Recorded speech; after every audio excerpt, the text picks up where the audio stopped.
Hey guys, Max here with Lab 6 for E&ME 351. Let's do it.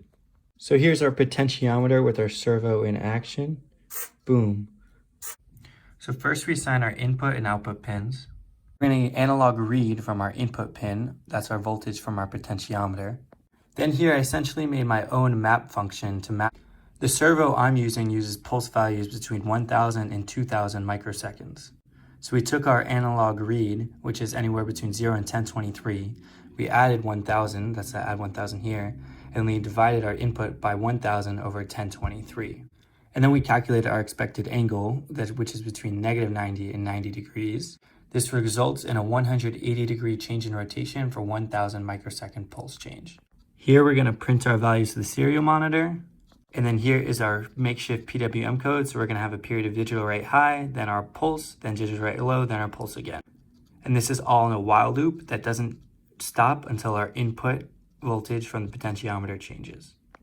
So seeing in action, you can see our pulse value is listed next to expected angle. Right now I'm going to change the angle and change it again. And that exactly corresponds with the angle of the servo itself. So right now our angle is in the lowest position at negative 90 degrees as shown. And we're going to increase it all the way to positive 90 degrees as shown. If you can hear that little buzzing noise, it's because the voltage isn't necessarily constant.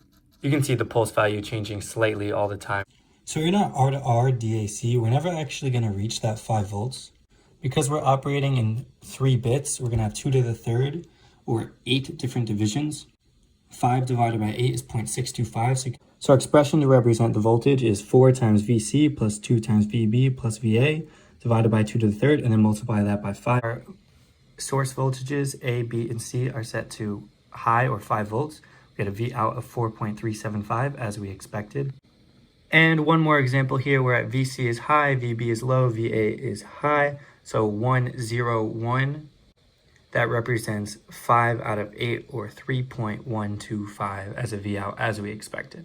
And showing our circuit lab again here, you can see R2, R3, and R4 are 100 ohms, while R1, R5, R6, and R7 are all 50 ohms.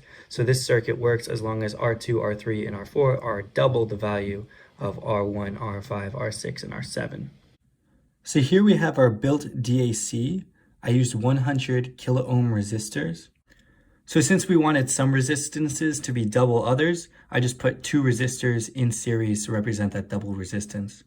So here R1 and R5 here, we have R6 and R7 here, and then these double resistances here, here, here, here, and here, here represent R2, R3, and R4 respectively.